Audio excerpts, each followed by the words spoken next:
Tarata me kalo kile 17 an bɛ aw bɛɛ lajɛlen fo an b'a fɔ halisa Ala ka jamana basigi Ala ka jamana taɲɛ Ala ka hakilina ɲuman di an bɛɛ lajɛlen ma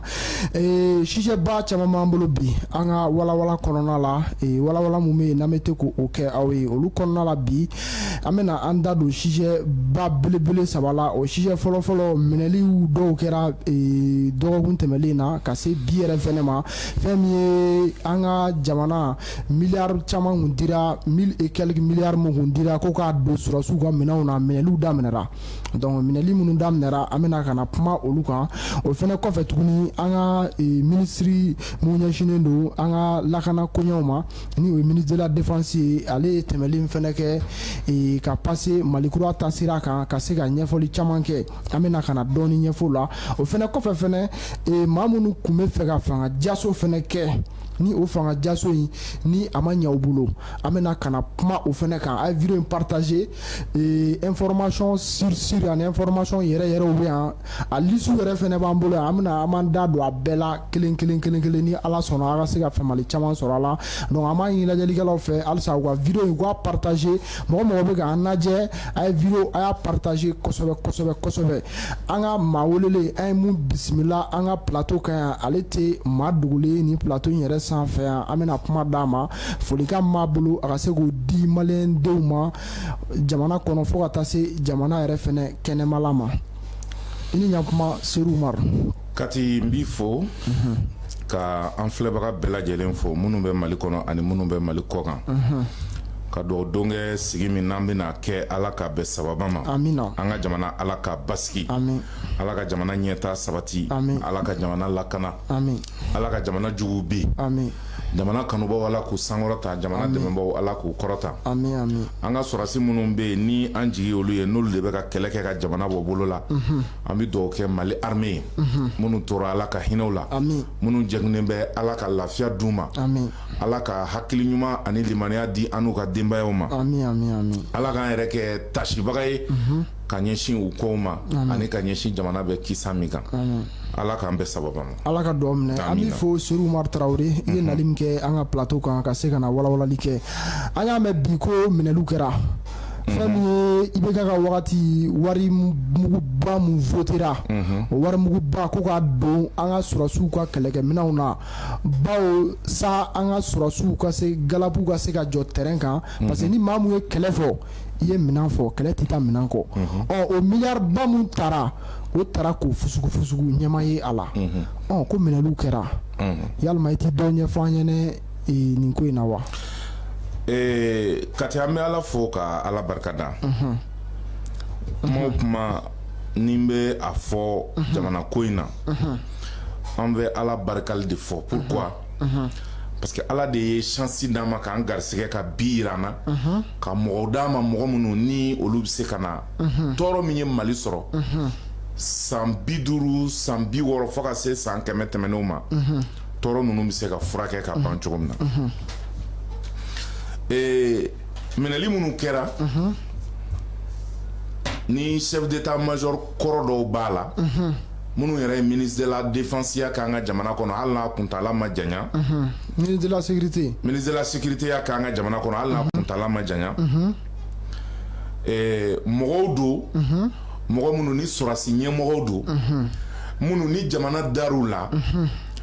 ka a ka nafolo dɔw la ka fini sanga dɔw la k'u lakalan k'u bila ka taa jamana baw la u ka taa guerre kalan ka jamana faso kalan k'u bila jamana armée kunna ka f'u ka jamana kana sabati ko jamana jigi b'u kan minnu y'u bolo kɔrɔta k'u kali ka f'u ti faso janfa olu caman de minɛna bi minnu ye faso janfali baara kɛ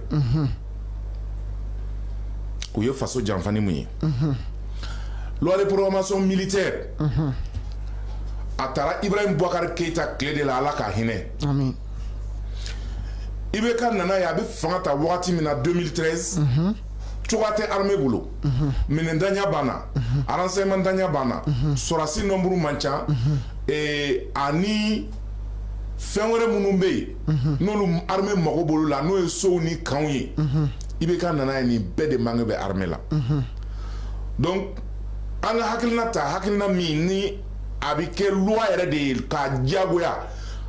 a ti kɛ budget voteli ye dɛ a bɛ kɛ loi de ye diyagoya k'a fɔ k'a ka kɛ sariya de don n'i m'a bonya i bɛ sanctionner parce que ko kɛra loi o kɛra obligation ye e yɛrɛ b'a dɔn ko loi de bɛ bonya sariya kɔnɔ n'i ma loi appliquer donc i bɛ en porte-à-faux donc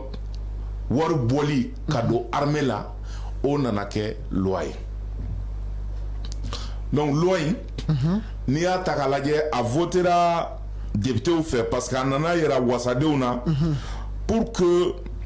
olu fɛta ye min ye loi in na u bɛ se k'o hakilinaw di cogo min na puisque n'i bɛ ko ɲɛnama kɛ jamana kɔnɔ démocratie jamana kɔnɔ i kan ka fɛɛrɛ bɛɛ de kɛ pour que a ka taa jamanadenw ka jimi sira fɛ donc u nana jateminɛ kɛ k'a fɔ pour que loi in ka tɛmɛ fɔ a ka taa assemblée ɲɛkɔrɔ donc assemblée a voté k'a fɔ san 5 san o san miliyari 200 ni dɔ o de bi bɔ ka don armée ka musakaw la ɔ san 5 kɔnɔ o de bi 1230 miliyari di ɔ maa dɔw kɔnɔ ko san 1 dɔrɔn de ko a taara san 1 o tɛ dɛ programmation de don i y'a mɛn loi de programmation militaire o ye k'a fɔ 2014 ka taa nin wari hakɛ bi bɔ san min bi da o kan nin wari hakɛ bi bɔ san min bi da o kan nin wari hakɛ bi bɔ mais a wari taa sira bɛɛ jiralen don o de loi de programmation militaire ye donc mun nana kɛ loi de programmation militaire y'a prévoir ka sɔrɔdasi nombre dɔw ta san o san fo k'a ban a y'a programmé ka camp dɔw jɔ k'u équiper san o san fo k'a ban a y'a programmé ka minɛn dɔw san armée ye san o san fo k'a ban a y'a programmé ka armée ka fɛn dɔw bɛ yen ko a renforcer olu la san o san fo k'a ban a y'a prévu fɛnɛ armée ka sarako ani armée yɛrɛ camp fonctionnement ani ministère de la défense fonctionnement a y'olu bɛɛ de ta en compte donc ça fait 5 choses oh mais sans loi de programmation militaire kana sɔrɔdasiw sara min tun bɛ don sɔrɔdasiw ka da fɛ a miliyari fɛnɛ tun ka ca mais loi de programmation militaire de nana dɔ fara a kan donc a kana kɛ mɔgɔw fɛnɛ kɔnɔ fɛnɛ k'a fɔ ko loi de programmation militaire ye ko ye min b'a dama min ni sɔrɔdasiw ka fonctionnement tɛ kelen dɛ armée bɛɛ de ka fonctionnement don ça veut dire k'u ka fonctionnement classique min tun bɛ yen sɔrɔdasi fɛn o fɛn bɛ baara la ani minnu taara retraite la olu bɛɛ sara de b'a kɔnɔ quoi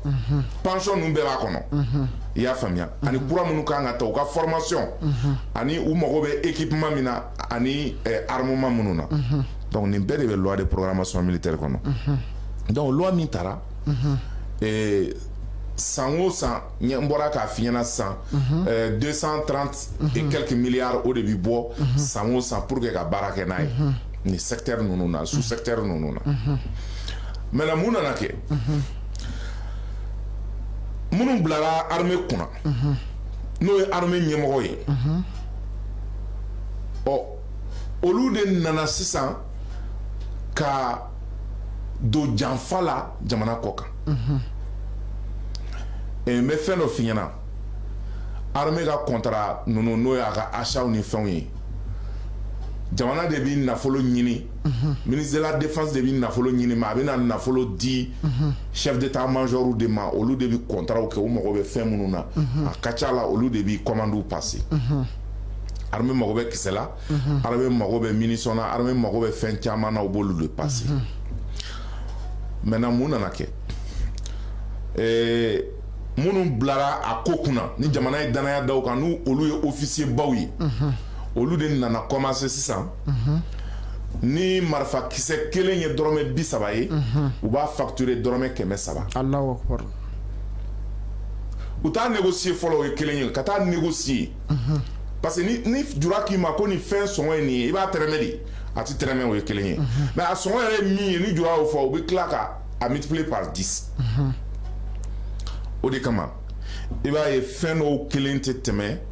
4 500 000 kan olu taara facturer 45 millions. Allahu akbar.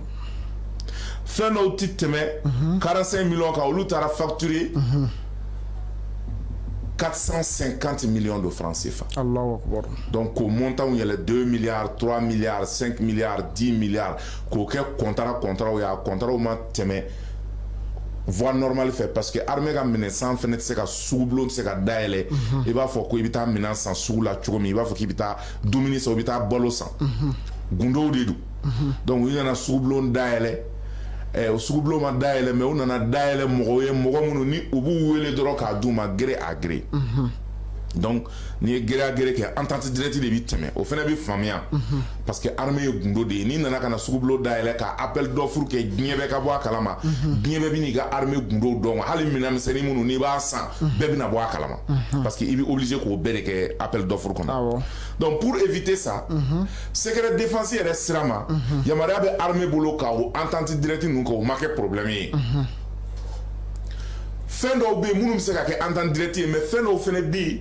minnu diyagoya olu tɛ secret ye o mɛ ni tenue hakɛ san mɛ ni tanti hakɛ san mɛ ni aranjasi hakɛ san olu man ka kɛ gundo ye o mais o bɛɛ de kɛra gundo ye ka sugubilo passer parce que ni disposition bɛ yen d'accord mais gɛlɛya nana kɛ mun ye fɛn min ye dɔrɔmɛ 30 ye a kelen o y'o feere 300. Fɛn min ye 230 o y'o feere 1,500,000 ka zéro caman k'a kɔfɛ dɔrɔn quoi 150,000 tu te retrouves à 1,500,000 ka dɔ fara kɔfɛ zéro kan dɔrɔn quoi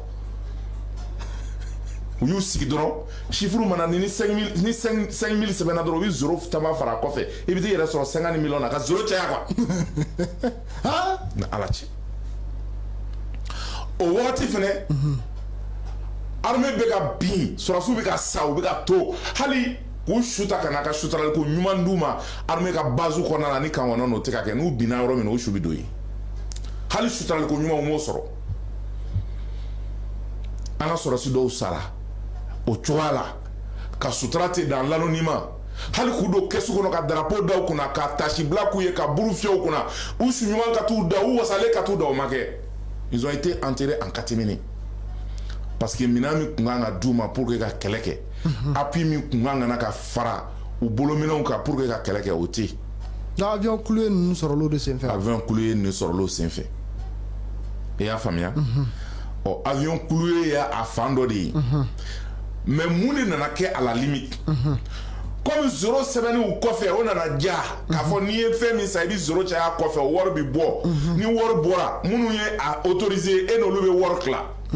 u ye sobaw jɔ ACU la ka sow san plage la ka sow san États-Unis ka sow san Canada k'u denw bila diɲɛ condition bɛɛ la fɛn bɛɛ b'u bolo a wagati n'i kɛra armée ɲɛmɔgɔ dɔrɔn i kɛra multimilliardaire ye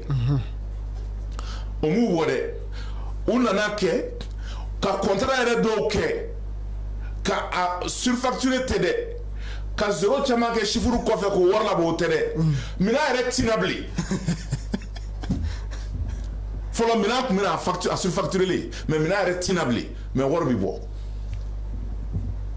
o de kɛra loi de programmation militaire la donc san duurunan bɛna dafa wagati min na 2020 a san duurunan tun kan ka dafa 2020 de parce que loi in votera 2015 donc a san duurunan tun bɛ dafa 2020 wagati min na o y'a sɔrɔ wari bɔkojugu yɛrɛ fɛ san wɛrɛ wari u y'o dun ɲinan u y'o contrat bɛɛ signé k'a fɔ a bɛ d'i ma budget kura kan k'o contrat signé u k'o pourcentage ni u niyɔrɔ b'o la k'o minɛ k'o bila u kun donc baara yɛrɛ ma san yɛrɛ ma jɔ fɔlɔ kuma tɛ budget de l'État ka voter a wari ka bɔ donc o fournisseurs fana y'o contrat signé k'u niyɔrɔw d'u ma o wariw la contrat b'u bolo mandat kɛlen don k'a fɔ ka taa wari ta trésor la k'a sɔrɔ san yɛrɛ ma jɔ fɔlɔ wa minɛn mana hali misali mana Allahu Akbar nin de kɛra Mali la o de kama quand Assimi ninnu nana fanga na point kɛlen Assimi Goïta ye a y'a instruit k'a fɔ ministre de la défense ye o contrat lankolon minnu kɛra laban na n'a wari yɛrɛ tɛ yen mun mɛn parce que 2020 o de budget do o dunna k'o ban coup d'état bɛ kɛ wagati min août mois d'août o y'a sɔrɔ ministère de la défense budget loi de programmation militaire o y'a ci wuluku la on est en août. Allahu Akbar. Donc sisan Assimi ko commerçant fo fɛn bɛ ani fournisseur fɛn fɛn bɛ n'o contrat langolo ninnu b'i bolo vraiment ministre de la défense ka entente dɔ ɲini a n'u cɛ n'o ye bɛnkan ye pour que k'u ka contrat annuler parce que mɔgɔ dɔw de ye jamana engagé o fɛnɛ la tuguni donc o contrat ninnu annuleli i b'a sɔrɔ caman bɛ u bolila ka t'u ka contrat enregistré impôt la u t'u ka contrat caution ta banque la donc n'i ko k'i b'olu ka contrat annulé i bɛ obligé ka wari dɔ de d'u ma pour que u ye wari min bɔ impôt la ani banque la ani u ye course minnu kɛ k'o compenser o fana na Mali ye milliards dɔw perdu o la près de 2 milliards pour que k'u dédommager dɔrɔn contrat kolon ninnu na. Parce que la loi de marché, donc nos banques ont retourner contre l'État au niveau des tribunaux. Donc pour éviter ça, il y a Bengan qui est au Bengan qu'on est à la Barkala, au Bengan sera avec le ministre de la Défense pour que le contrat nous annulé en toute droiture car contrat indiqué Djamana Kuntiki. Oh, maintenant, loi de programmation militaire. Colonel Kokobo ni abeta aya be auditike. Ka damene 2015 kana bla 2020 na aha auditi de damene na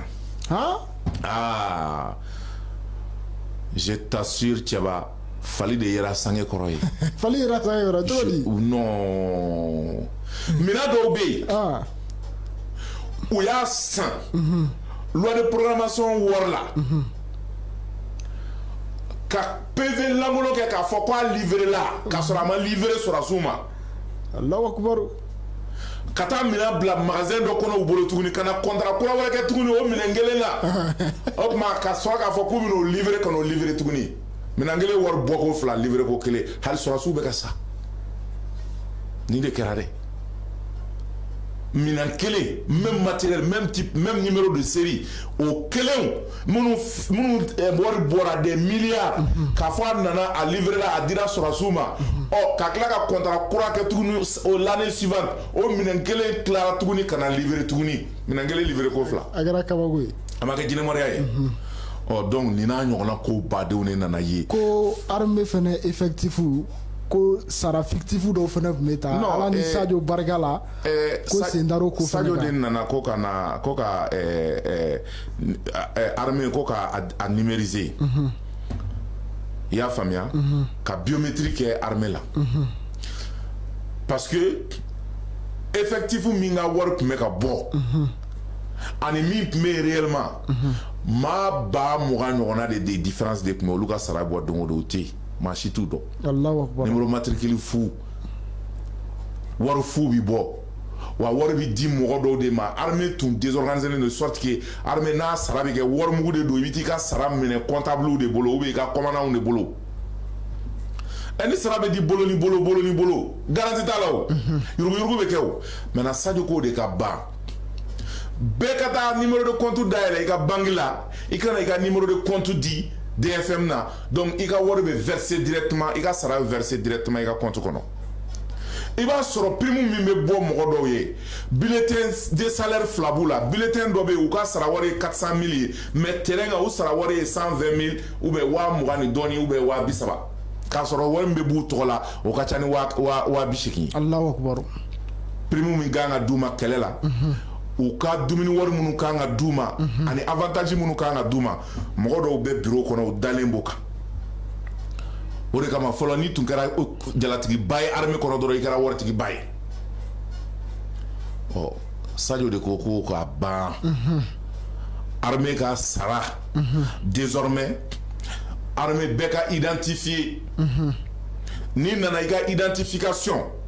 i photo bi ta i recrutera date min o bi ta i ka numéro matricule bi k'a la i bɛ unité min o bi k'a la i ye service kɛ yɔrɔ yɔrɔ i déployera ka taa front na yɔrɔ o yɔrɔ o bɛɛ de bi k'a la i ka avancement i ka garde ko i ka échelon i den i muso nin bɛɛ de bi dɔn donc n'i y'a cliquer machine ka caka numéro matricule B tan e bɛ se k'a dɔn Amadou Cɛba Traoré a bɛ Nara fan jumɛn a bɛ nin bataillon in na a taara ye don jumɛn o bɛɛ bɛ se ka dɔn hali rapport min n'a bɛ k'i kan i ka chef hiérarchique fɛ k'a fɔ yen kɛlɛ sen fɛ i ye nin kɛ i ka données bɛɛ bɛ n'a kɔnɔ a bɛ se ka paramètre dɔ bɛ a bɛ se k'o taper k'a fɔ rapport a bɛ se k'i ka efficacité a bɛ se k'a bɛɛ fɛngɛ on peut même compter kɛlɛ sen fɛ munition hakɛ min dir'i ma i ye hakɛ min ci o bɛɛ bɛ se ka dɔn. Allahu akbar. Ha? Ah oui. Parce que n'i taara fɔlɔ na kisɛ dosage dɔ de bɛ d'i ma kɛlɛkɛyɔrɔ la n'aw bɛna bɔ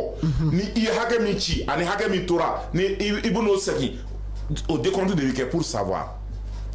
parce que tout est calculé désormais dans l'armée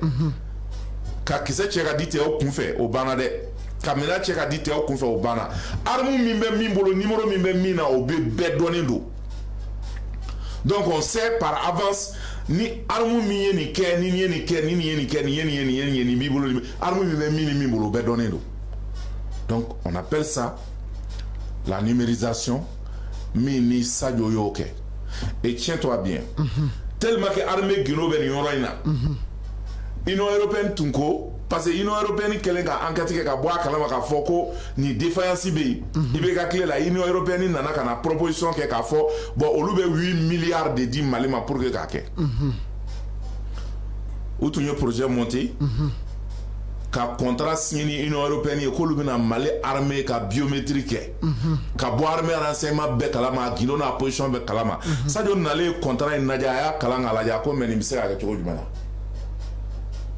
a ka Union européenne mɔgɔw wele ka na u nana a ko bon ce contrat là je l'annule m'a annulé a ti exécuté o ko mun na ko non ko parce que a ti Mali arrangé Mali yɛrɛ bɛna a k'a kunwari la i b'a dɔn Mali yɛrɛ y'a baara daminɛ ka équipement san minnu b'a baara kɛ u ka sara wari ni u ka local ni fɛn bɛɛ u y'a kɛ en moins de 2 milliards. Allahu akbar. Olu dun kun ko k'u bɛna kɛ 8 milliards 6 milliards Mali kɛlen k'a fɔ ko bon ko an ti sɔn ko bon k'an bɛ miliyari 2 fara kan ka kɛ 8 milliards ye a ko non ko an t'a kɛ donc o biométrie in fɛnɛ de y'a to loi de programmation militaire suyɛnli min kɛra sɔrɔsiw ka sarako la o wo fɛnɛ yera ɔ minɛn caman bɛ yen minnu bɛ rapportw kɔnɔ o PV lankolon kɛlen don k'a fɔ k'o baaraw kɛra k'a sɔrɔ a si tɛ tiɲɛ ye kati kɛlɛ ma daminɛ bana ni kɛlɛ daminɛna véritablement justice mana tila nin ko bɛɛ la ka kɛlɛ daminɛ véritablement aa i bɛ maa caman dɔn i jigi dalen bɛ minnu ka armée kɔnɔ olu bɛ taa kasobonba la dɛ. Allahu akbar. o jɛlen don commerçants bɛ yen bi minnu bɛ yen n'u bɛ wusanbayi la n'u tɔgɔw bɔlen don ni sew b'u ye a caman bɛ yen u bɛna kɔsɔkɔsɔ digi dɛ o de kama ne ko non u ka daw sɔgɔ dɛ u ka daw sɔgɔ dɛ u ka daw sɔgɔ depuis kelen u ka signifier police des frontières la mɔgɔ caman bɛ yen u man ka bɔ dɛ parce que u ye armée janfa de ka Mali jamana janfa ka armée bi dingɛ kɔnɔ kati mɔgɔw su mɔgɔw joli mɔgɔw ni u bɛ ka balo o de la e bɛ se ka miiri cogo jumɛn na sɔrɔdasikɛ a ka sara wari dɔ b'a dunya sɔrɔdasikɛ dɔ b'a janfa a mago bɛ minɛn na jamana kɛlen bɛ ka wari voter k'a fɔ minɛn ka sa dɔ b'a janfa k'o minɛn suɲɛ k'o don villabaw ni mobilibaw la k'u da k'u jɛya sɔrɔdasikɛ bɛ ka sa fɔlɔ na o tɛ bɛn o de kama don dɔ sɔrɔdasi ɲɛmɔgɔba dɔ ko ma sani coup d'état ka kɛ IBK ka tile la ko officiers dɔw bɛ yen n'o ye Mali sɔrɔdasi ɲɛmɔgɔ dɔ ye k'u bɛ ka ko dɔw kɛ ni min miiri dusu la k'i b'u jɔ dɔrɔn i bɛ mugu ci u la de k'u fusiller tellement k'u ye jamana janfa. Allahu akbar. o don ne y'a dɔn ko dɔ bɛna kɛ parce que tiɲɛni sera niveau la niveau min n'a tɛ se ka réparer donc ala barika la bi o dossiers de taara k'a di justice ma pour que ka justice fɛnɛ dɛmɛ a ka baara la parce que ni justice mago jɔra sɔrɔdasikɛ la demande de bɛ sɛbɛn k'a ci ministre ma ministre bɛ dossier lajɛ u b'a analyser u bɛ commission sigi u b'a jateminɛ ni sɔrɔdasikɛ kan ka bila justice ka bolo kan tututu o bɛ temps ta a bɛ mɛn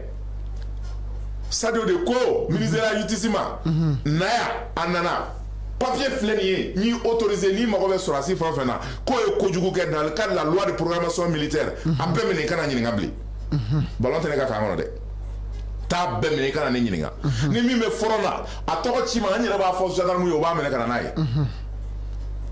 donc la justice a carte blanche parce que ninnu minnu bɛ yen qui sont les 5 colonels u nalen bɛ jɛlenya de kama u nalen bɛ transparence de kama u nalen bɛ tiɲɛniba min b'an ka armée kɔnɔ kɔ o fu siri o dan na o de y'an permettre malgré l'embargo malgré la crise malgré que wari tɛ jamana kɔnɔ ka hélicoptère san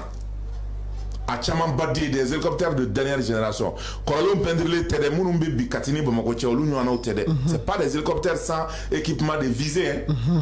hélicoptères kuraw et sans intermédiaire ka wuli dɔrɔn ka taa Russie usine na ka taa commande kɛ ka wari sara Poutine ye minnu bɛ yen n'olu bɛ avion dɔn n'o ye armée de l'air ye qui sont les vrais techniciens k'u ta u ka taa lajɛ san'a ka dilan a dilannen san'a ka don avion wɛrɛ kɔnɔ ka na cargo kɔnɔ ka na u ka taa lajɛ k'a valider n'u y'a valider a bɛna jigin n'a jiginna fɛnɛ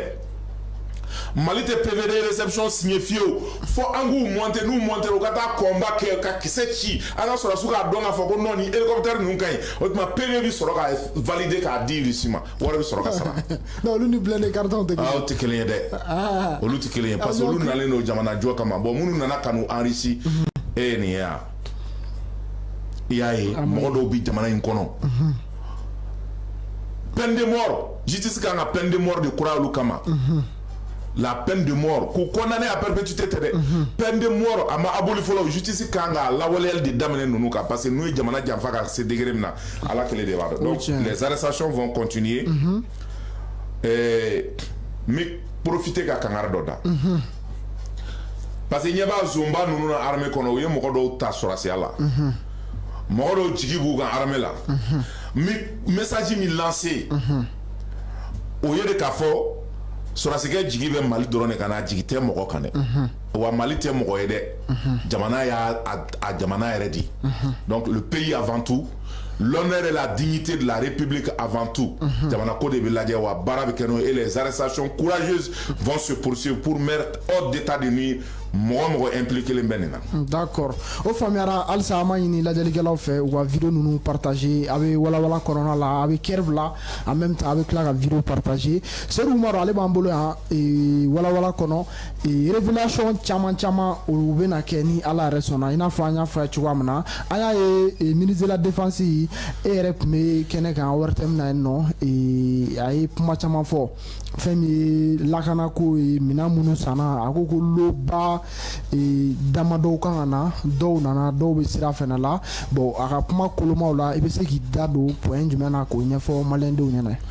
n bɛ fɔlɔ point fɔlɔ min na o ye minɛn ninnu wariko ye parce que mɔgɔ dɔw fɛnɛ bɛ yen olu bɛ ka ko mais minɛn ninnu yɛrɛ sanna joli de ye k'u tɛ k'a prix fɔ mais MI 171 fila fɔlɔfɔlɔ min nana n'an tun annoncera ko fila don f'a nana kɛ 4 ye carton dayɛlɛlen olu wari fara dɛ parce que Assimi Goïta taara olu clé di yɔrɔ la olu natɔla minɛn wɛrɛ minnu sanna ka fara olu kan a n'a munition parce que ni hélicoptère san hélicoptère jalan wɛrɛ bɛ yen mais i bɛ minɛn hakɛ min san ka fara kan n'o ye munition ye missile sol air ni missile ani kisɛ minnu ni fɛn minnu bɛ san ni i mago b'olu la pour que hélicoptère ka fonctionner pendant 1 an 2 ans 3 ans k'a sɔrɔ kalo kalo i ma boli ka taa kisɛ wɛrɛ san o bɛɛ de bɛ jate armement n'a équipement fɛ donc MI 171 ni minɛn minnu nana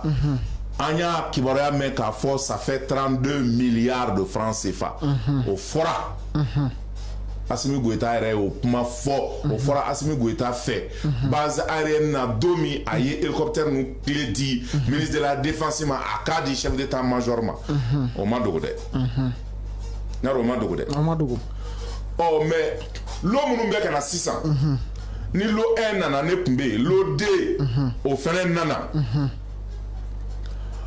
lo 3 o bɛ sira la lo 4 lo 5 lo 6 lo 7 lo 8 lo 9 fɔ lo 10 o bɛɛ de bɛ sira ka na an kekuyara sa o parce que ni Sadio k'i ma ko 6 i b'a sɔrɔ 12 de b'a bolo donc a ma min fɔ anw ye an ka sɛgɛsɛgɛli kɛ anw y'a sɔrɔ 73 conteneurs de jiginna armement la a tɛ tɛmɛ o kan o kɛra mois de mars du 30 mars au 12 avril mais o kɔfɛ dɔwɛrɛw nana dɛ dɔwɛrɛw nana donc ni lo fɛn fɛn bɛ ka nalen a bɛɛ bɛ ka san Mali yɛrɛ halala wari de la mais gindo fɛnɛ tɛ k'a fɔ ko jamanadenw tɛ se ka bɔ a kalama non mais e ye minɛn lo 10 ɲɔgɔn commandé lo 1 nana lo 2 nana lo tɔ baden bɛ yen o mana fɔlɔ i bɛna mun prix fɔ daminɛ ni commencera ka prix fɔ a bɛna ni tiɲɛni de ye pourquoi parce que jugu de b'an na jugu b'a dɔn k'a fɔ i ye minɛn type min commandé fɔlɔ parce que n'i ko k'i bɛ fɛn prix fɔ i b'a suguya de fɔ. I b'a suguya fɔ c'est vrai. Ah donc an bɛ fɛ k'a fɔ u bɛ fɛ an k'a fɔ Faransi ye an ye fɛn suguya minnu commandé wa k'a sɔrɔ an m'u sɔrɔ an tɛgɛ la fɔlɔ wa. O tɛ kɛ. O bɛ kɛ wa. Ayi o tɛ kɛ. hali lalɔma b'o kɛ. Ayi o tɛ kɛ. Donc n'an tɛ se k'a suguya fɔ an bɛ se k'a prix fɔ cogo di. A ka gɛlɛn. On peut pas donner le prix sans donner la nature, le type. Donc u kana pressé. Transition biangoyi. Assimi Goïta tɛ se ka mɔgɔ dɔw ladi kirima k'a fɔ bon n ye n sen bɔ a kan ne mago bɛ sɔrɔdasi minnu na dans le cadre de la loi de programmation militaire a y'u minɛ. Assimi ni Sadio tɛ se k'o kɛ olu fana ka dɛsɛ u yɛrɛ ye min san u tile la k'o prix fɔ an ye avec transparence cohérence bɛ min. O tɛ se ka kɛ. Donc anw hakilila tigɛlen don o kan k'a fɔ minɛn minnu n'u bɛ ka san u prix dɔnnen don n'u fɔdon sera u bɛ fɔ jamanadenw ye donc an ka hakili sigi o la. Donc an ye sigi min kɛ ORTM ka kɛnɛ kan Sadio ye nin de fɔ parce que n'an bɔra n'an yɛrɛ ye détail sugu dɔw nɔfɛ a bɛ na ni tiɲɛni de ye a tiɲɛni ma yɔrɔ ye ninnu de ye parce que ne y'a f'i ye minɛn minnu bɛ ka na cette fois-ci u ka girin dɛ. U ka girin. Non u ka girin. Mais Sukoyi wala. N k'u ka girin. U ka girin. Avion dernière génération de don. Allahu Akbar. 5e génération. Olu de don. Donc c'est des avions minnu wari ka ca kojugu. Des avions furtifs. Furtifs. Minnu wari ka ca kojugu. N'an nana kɛ dabaya ye k'an bɛ jamanadenw na rassurer k'o bɛɛ cogoyaw bɛɛ fɔ k'olu secrets bɛɛ fɔ k'o wariw bɛɛ fɔ an jugu bɛ mun de kɛ sisan. Jugu ka kɛ kun dɛ. Par exemple n'an bɛ ka avion commandé pays dɔ fɛ jugu bɛ se ka taa fɛn dɔ proposer au pays ye min b'an ta tripler wala a b'a quadrupler bon a condition ye i kana d'aw ma. I kana di Mali ma. Donc ni jugu y'o kɛ an ni pays min don a fana b'a ka intérêt de lajɛ o. O tiɲɛ. A bɛ se k'a fɔ bon Mali ma n t'a livrer bilen parce que n ye proposition sɔrɔ min ka girin n'aw ta ye. O tiɲɛ. Kɛlɛ la Kati i b'i hakili to a la ni e ni ne Kati kan ka boli kan ka taa yɔrɔ dɔ la ni essence min bɛ dugu la n'a bɛɛ litiri 20 ye e dun ne kan ka course de vitesse kɛ ne bɛ taa litiri 20 in bɛɛ san hali n'a nafa tɛ n ye hali litiri 5 bɛ ne mago ye ne bɛ taa 20 bɛɛ san ka taa mara n fɛ yen pour que e ka kɔla la n'o kɛra sisan ne bɛ sago sɔrɔ e la donc on a ka extrêmement faire attention an ni Faransi de bɛ kɛlɛ la se bi Faransi ye teriyaw b'a la connexion b'u bolo u ka réseau ka farin u ka service secret ka farin donc u yɛrɛ bɛ sɛgɛn o sɛgɛnna bi u bɛ ka renseignement de ɲini Assimi Goïta ni Sadio kan u bɛ mun fɔ u bɛ mun kɛ u taara min u ye mun de kɛ bi u ni jɔn ye ɲɔgɔn ye Faransi b'o renseignement ɲini dɔrɔn de la donc on a ka extrêmement faire attention an kana an ka jamana exposer o sira ninnu fɛ donc sigi min kɛra gouvernement fɛ ni o ye Malikura ta sira ye ni u ye ORTM ye ne wele k'a fɔ vraiment an ka question labɛn malidenw hakilina ye min ye ani n yɛrɛ hakilina ye min ye n k'o question labɛn n ka n'a poser ministre kun librement n taara n y'o question de poser wa question bɛɛ jaabira a bɛɛ jaabira ni wasa ye parce que an tun bɛ yɔrɔ min nɔfɛ Mali ni Russie ka coopération Faransi bɛ k'o kuma caya ko u bɛ Wagner ko kuma na halisa o lajɛyara bɛɛ k'a fɔ instructeur de b'an ka jamana kɔnɔ u ye galon tigɛ fɛnɛ gosi k'a fɔ ko Rusiw bɛ ka Mali armée dɛmɛ combat la Rusi kelen tɛ yen min bɛ ka Mali armée dɛmɛ combat la o lajɛyara u ye galon tigɛ fɛnɛ Mura k'a fɔ civiliw fagara Mura o lajɛyara Kiri yɛrɛ n'o ye justice militaire o b'o baara la o bɛ k'o ko ninnu ɲɛɲini donc o bɛɛ tiɲɛw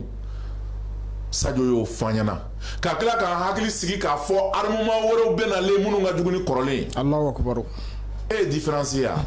mɔgɔ dɔw bɛ k'a tiɲɛ sɔrɔdasi ɲɛmɔgɔ dɔw tɛmɛna olu y'a tiɲɛ ka armée janfa k'a jigin dingɛ kɔnɔ Sadio ni Assimi bɛ ka kɛlɛ kɛ ka Mali armée bɔ dingɛ kɔnɔ malgré que u bɛ ka lagosi Faransi fɛ u bɛ ka ɲɛɲini Faransi fɛ u bɛ ka tɔɔrɔ Faransi fɛ u bɛ ka janfa Faransi fɛ mais u jɔlen de don u jɛnnen don u ni kɔ ka pɛrɛ ka sacrifice kɛ pour que ka armée bɔ bolo la. Anw de kan ka Ala fɔ ka Ala barika da parce que Ala ye mɔgɔ dɔw d'an ma minnu sɔnna k'u ni di minnu sɔnna sacrifice ma ka diɲɛ u yɛrɛ ka prestige kɔ ka diɲɛ u yɛrɛ ka confort kɔ pour que jamana ka bɔ nɔgɔ la e ye Assimi Goïta ye V8 kɔnɔ ayi Sadio Camara ministre de la défense e y'a ye V8 kɔnɔ u bɛɛ bɛ pick-up de kɔnɔ wa o bɛɛ bɛ k'u yɛrɛ bila armée ka sagoya de la pour que jamana ka se ka bɔ nɔgɔ la peut-être u décoro don bi se an b'a janjo f'u denw kun k'a f'u bɔkolow kun an'u musow kun an'u balimaw kun a janjo fɔ dɔw bɛ se u kun mais bi kɔni u bɛ ka sacrifice de kɛ président yɛrɛ ma diɲɛ a ka sɔrɔ kɔ a loi jamana sariya ye min daga ye a ma diɲɛ wa a jɛra kɔ e ko cogo di donc faso kanu ye kelen pe de ye n'i sɔnna k'a fɔ i bɛ sacrifice kɛ i bɛ sacrifice kɛ o de kama malidenw fɛnɛ olu y'a dɔn k'a fɔ mɔgɔ minnu b'an kunna bi mɔgɔ ɲɛnamaw don ninnu ye faso jɔlaw ye u ye résultats kɛ u diɲɛn'u ni kɔ ka preuve jira o de kama malidenw fɛnɛ pɛrɛnnen don ka sacrifice kɛ an ka kɔngɔ an ka minɔgɔ an ka bana an ka sa mais an fɛnɛ bi sɔn k'an ka armée soutenir parce que u bɛ ka baara kɛ anw de ye donc o kumaw a n'o sigiw kɔni kɛra an wasara parce que an kun tɛ Sadio dɔ kumakɛla ye ne yɛrɛ kɔni kun kɔnɔ a tɛ se ka ne ka ɲininkaliw jaabi mais question o question bɛ ne bolo ni ne jiginna ale ma k'a y'a bɛɛ jaabi et puis a ye réponse minnu di ne ma a ye ne wasa a tɛ tɛmɛ o kan donc an bɛ Ala fo k'Ala barikada parce que dɔnkili min bɛ mɔgɔ kɔnɔ o da ka di dɛ n'i ko ko i tɛ min tɛ yen n'o ma kɛ n'i ko k'i bɛn'o nkalon tigɛ k'a improviser a sigisigili ni a tigɛtigɛli n'a tugutuguli n'a baribari bɛ caya dɛ mais a kɛra wuruuru de ye parce que a sigilen don n'a ye k'a fɔ n ye min kɛ n'o dɔrɔn ɲininkali donna an b'o fɔ wa min programme bɛ n bolo n'o ɲininkali don hali ni ye n sunɔgɔlen na wuli n b'o fɔ donc o de kɛra wa malidenw ye wasa sɔrɔ sabu mɔgɔ caman ye n wele k'a fɔ kuma ɲɛna jigisigi sɔrɔla u tun bɛ fɛn min kɔ débat in na u y'o sɔrɔ an bɛ Ala fo k'Ala barikada c'était ça l'objectif. D'accord ami fo alsa an bɛ maliyɛnden cɛman ni musoman bɛɛ lajɛlen fo Mali kɔnɔ fo ka taa se jamana yɛrɛ kɛnɛmala ma an b'a fɔ a ka video in a ka partager an tɛ sɛgɛn an tɛ ɲinɛ a ka tila ka kɛriw fɛnɛ bila a kɔrɔ o tɛmɛnen kɔ fɛn min ye fɛn yɛrɛ tɔgɔ fɔli man di da la kosɛbɛ ten u b'a fɔ cogo jumɛn na ko fangajaso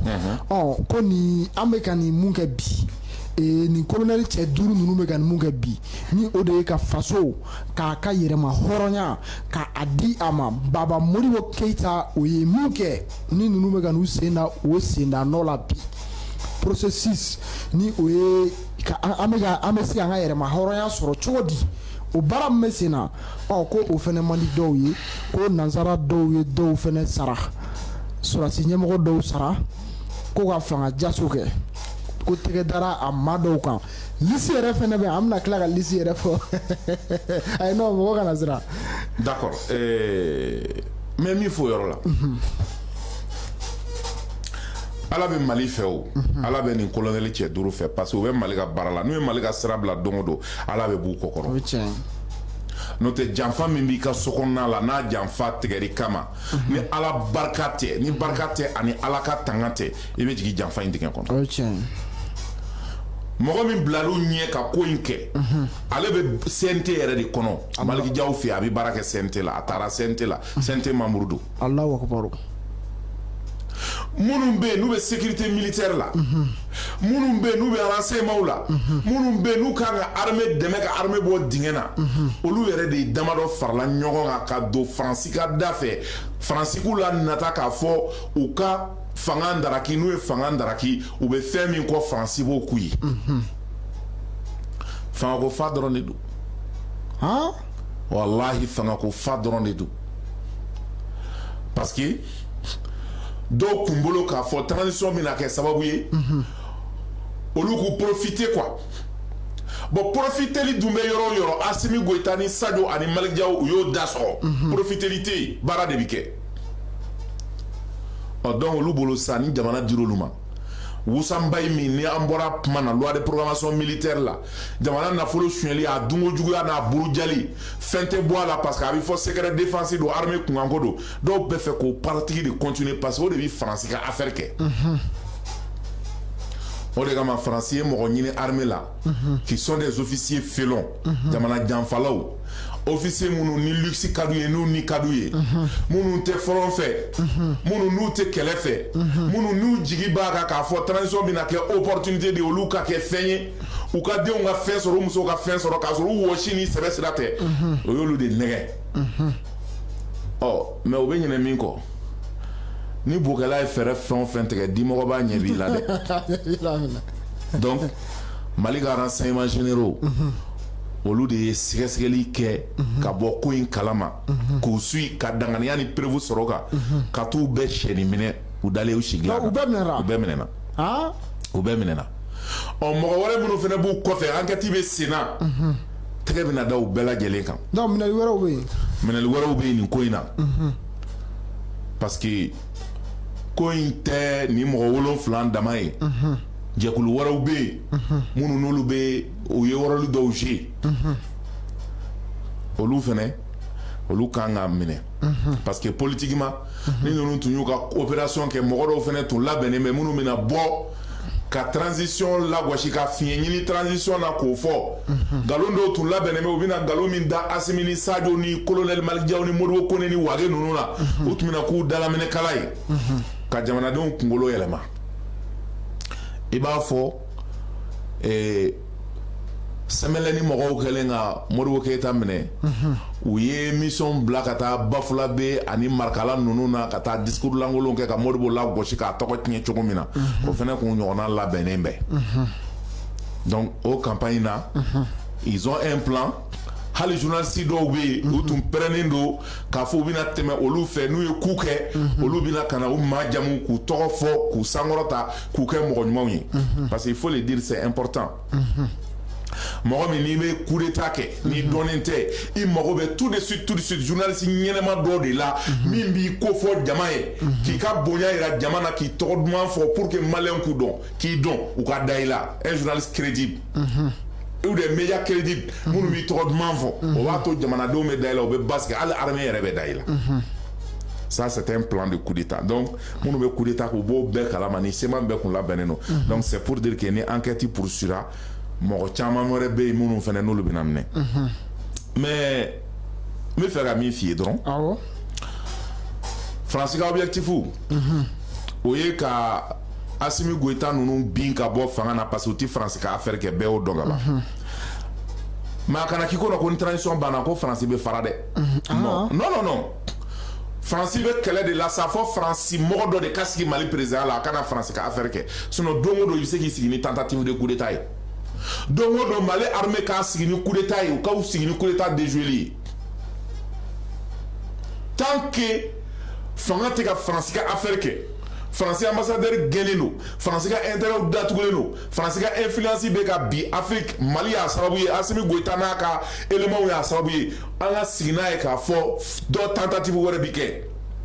wa tentative dɔw fɛnɛ déjouera ah oui kati ni bɛ kɛ tentative sabanan de ne bɛ min kalama n'a déjouera tentative sabanan dɔ kɛra banda o tile la o déjouera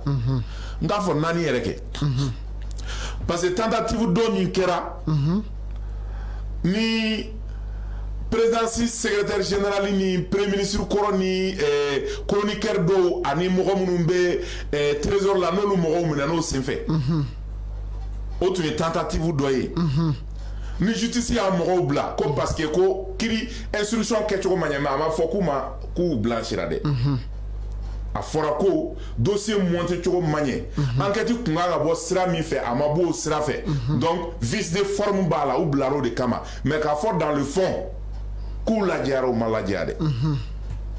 o ye tentative dɔ ye ɔ tentative dɔ wɛrɛ kɛra o kɔfɛ mais tentative sabanan min kɛra ni ne bɔra a kalama n ko o kɛra rectification su de gouvernement min sigira le 24 mai n'u ye janfa kɛ u tun ye Asimi Goïta min ye vice président chargé des questions de défense et sécurité u tun y'o sen bɔ gouvernement kuma na k'a sen bɔ conseil des ministres la foyi ti sara la alors qu'il est chargé des questions de défense et sécurité ka tila ka na ministre de la défense ni sécurité falen u m'u sara la min tun b'o suit o tun ye ka ministre de la défense ni sécurité minɛ ka Asimi Goïta yɛrɛ minɛ k'u jalaki n'u tun k'u b'u kolo gɛlɛya u b'u éliminer o min kɛra secrétaire d'état directeur kɔrɔ n'o ye Kasum Goïta ye ale de b'o o kaso la sisan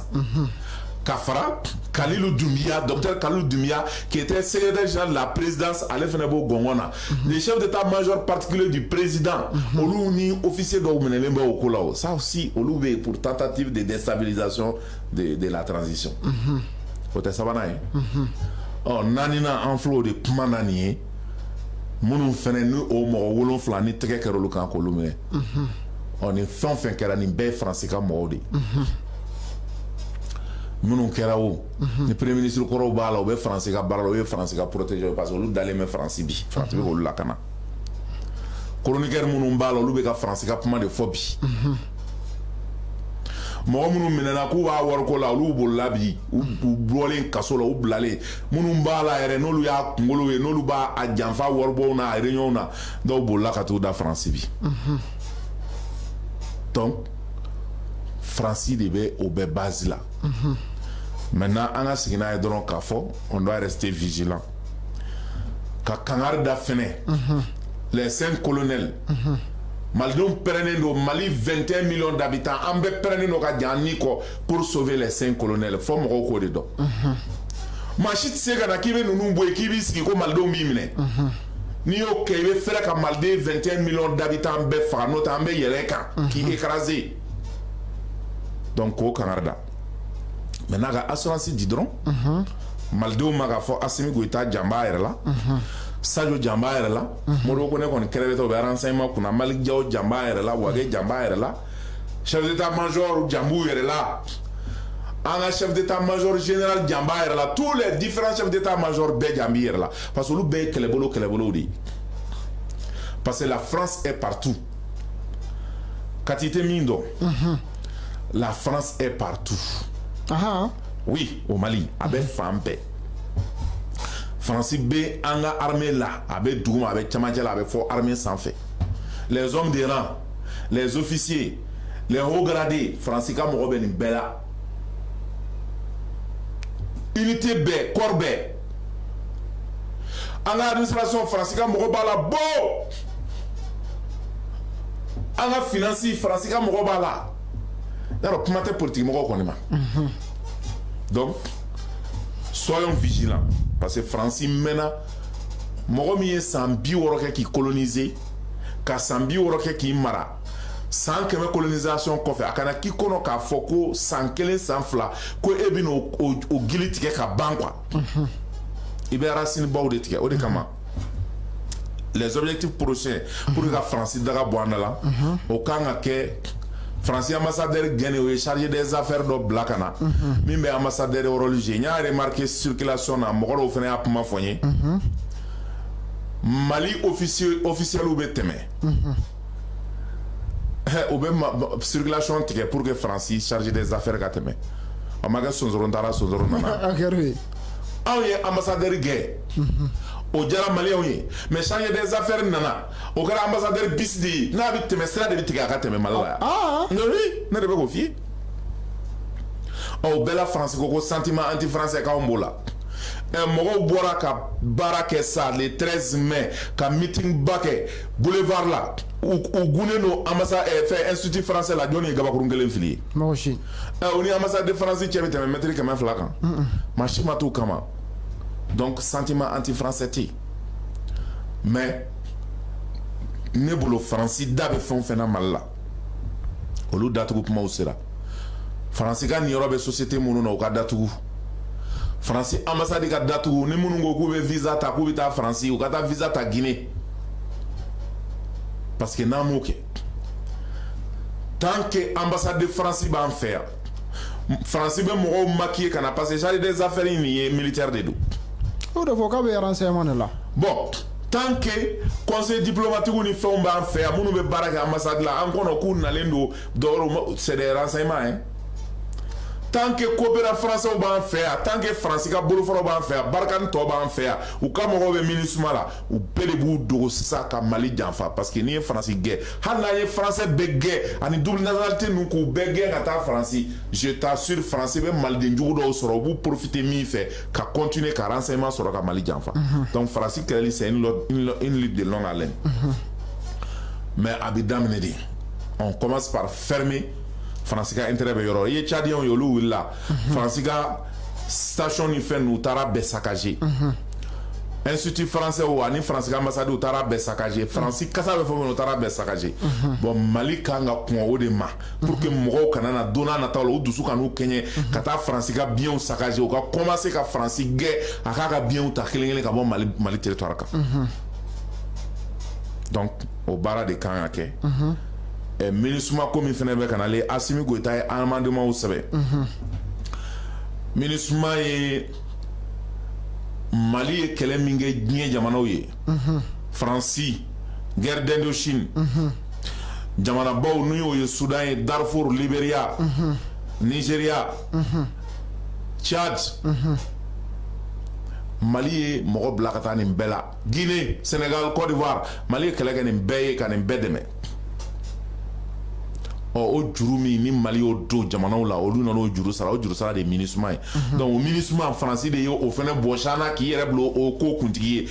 O de la MINUSMA tɛ ka se ka baara kɛ. Assimi de ko comme an ka juru sara don an tɛ kɔn k'an sɛla la i b'a fɔ G5 Sahel kɛra cogo min. An b'an ka amendement bila ka taa n'o y'an ka hakilinaw ye k'a fɔ Faransi an bɛ fɛ nin ka don a la. Ni Faransi y'an ka amendement ta Nations Unies y'an ka amendement ta n'o kɛra Faransi da bɛ bɔ a la MINUSMA commandement bɛ di général de division Umaru Jara ma. Donc Sadio bɛ kɛ a conférence des ministres ɲɛmɔgɔ ye Assimi bɛ kɛ MINUSMA président ye u bi Mali bɔ bolo la parce que minɛnba de bɛ MINUSMA bolo renseignement ba ni potentialité ba de b'u la n'i y'a bila Mali ka disposition na kalo 3 an bɛ kɛlɛ ban. Mais n'u ma sɔn o ma ko fɔ Faransi bɛ continuer ka manœuvre jugu kɛ janfa jugu i b'a fɔ a ye min kɛ G5 Sahel la ni Mali bɔra. Siga t'a la MINUSMA fɛnɛ ka mandat Mali b'i ba a la a t'i renouveler pour que MINUSMA fɛnɛ ka taa ka bɔ yen parce que a nafa t'an kan. Donc ninnu ye point belebele essentiel ye sur le plan militaire et sécuritaire